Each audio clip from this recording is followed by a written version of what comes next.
Good afternoon. Can you hear me okay? Yes, good. I just want to, before I get started, I just want to acknowledge two people, my co-campaign managers. One is Barbara Williams. You've met her. And the other, you can't hide, Audrey, is Audrey Coe over there. Is it better if I talk this way? Can you hear it better that way? Yes. Good afternoon, fellow Conservatives, friends, and guests. Thank you for coming. It's nice to see my family here. A special thanks to the out-of-town guests, although John's left. I'm glad we're meeting this Sunday because next Sunday hockey starts. And be honest, how many of you would be here?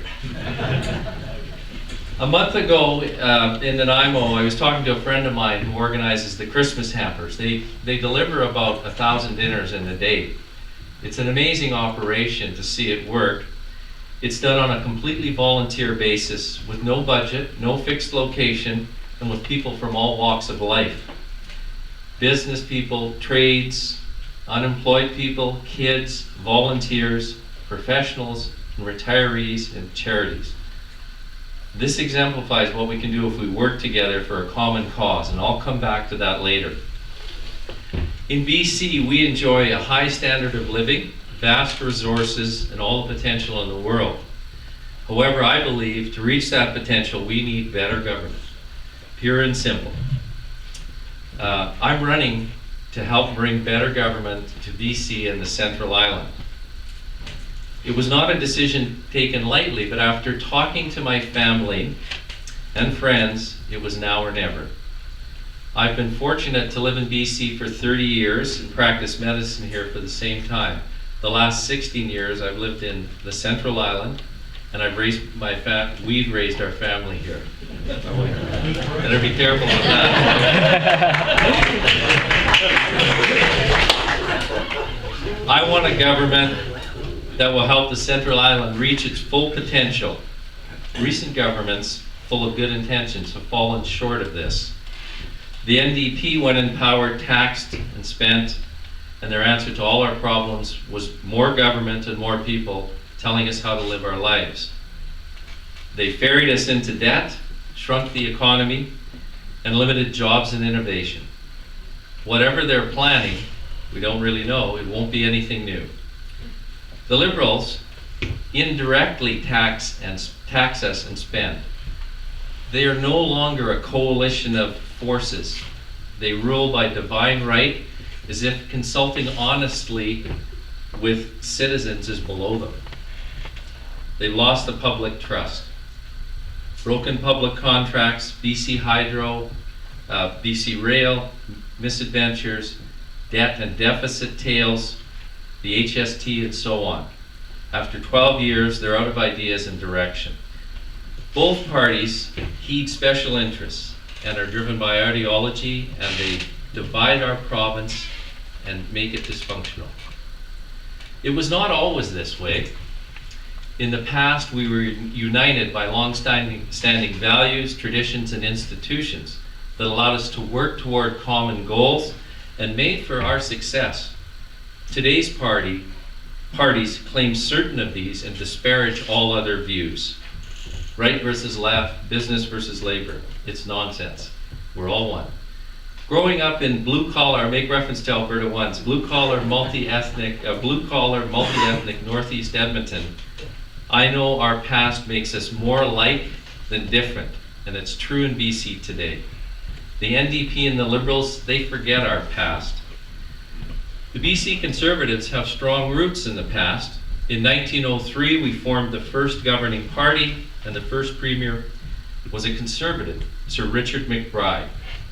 He succeeded in uniting the province during a time of scandal, turbulence, and disunity. Sound familiar?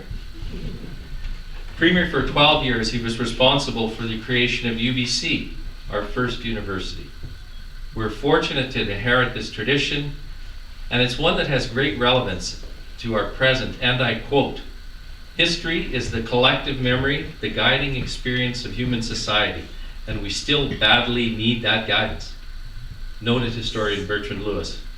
And further, The culmination of history, custom, and tradition should form the foundation for future societal action, noted conservative thinker Russell Kirk. We need a party that values our past and can restore common sense government to BC. I believe that party is the Conservative Party of British Columbia. Why?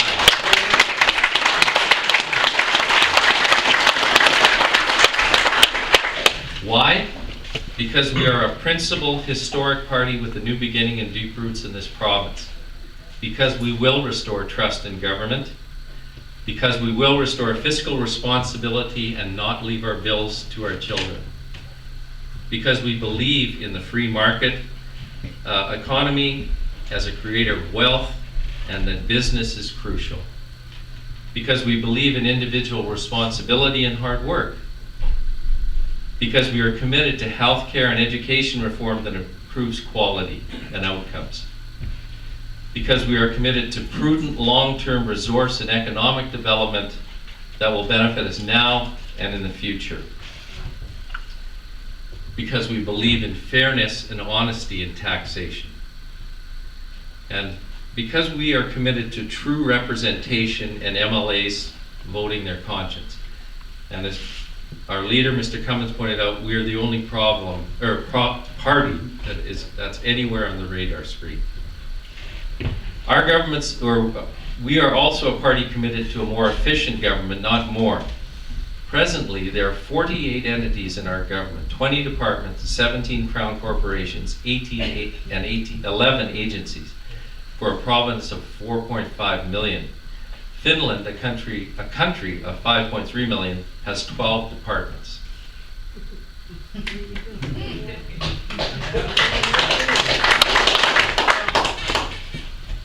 Because we feel community, our varied institutions, and volunteerism are important.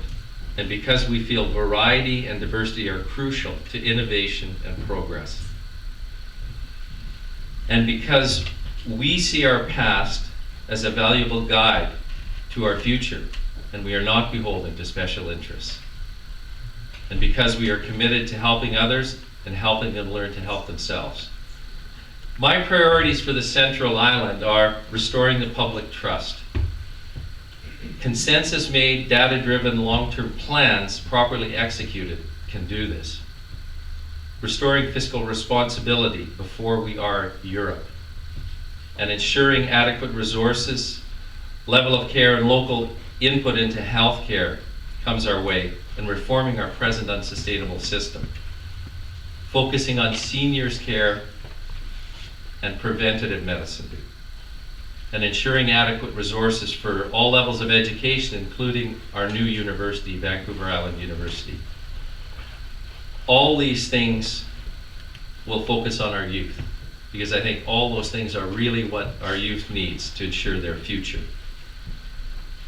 With education, we'll also focus on quality of teaching, technology, child learning, and bringing the teachers on side. We need to do that. Hear, hear. Hear, hear.